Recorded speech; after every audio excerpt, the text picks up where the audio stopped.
Judy Garland. Judy Garland, famous for The Wizard of Oz, had a really tough time in Hollywood. She only got one day off each week and had to work super long hours the other 6 days. Sometimes she'd sing and dance for 18 hours straight. To keep up, the studio gave her drugs called amphetamines to boost her energy. At night, they gave her sleeping pills so she could rest. But when she tried to get help or therapy, it cost her money because filming would be delayed. She ended up owing the studio a lot of money, over $100,000. Sadly, she died from taking too many drugs when she was 47.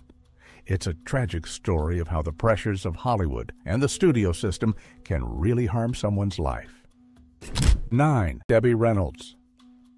During the making of Singin' in the Rain, Gene Kelly was really tough on Debbie Reynolds, criticizing her dancing so much that she ended up crying under a piano.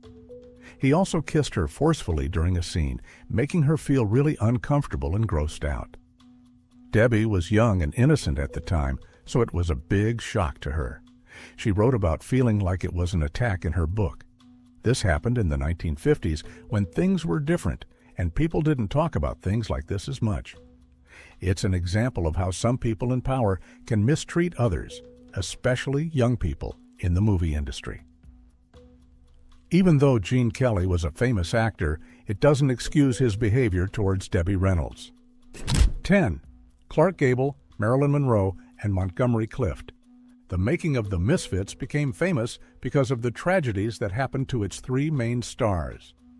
Clark Gable, who played one of the lead roles, had a heart attack and died shortly after they finished filming. Marilyn Monroe, another lead, had a rough time too. Her marriage fell apart, and she died from an overdose a year later. Montgomery Clift, the third lead, didn't die until later, but he refused to watch the movie again just before he died of a heart attack. It's sad that all 3 of them faced such difficulties, both during and after making the movie. Their stories remind us that even famous and successful people can have hard times and face tragic endings.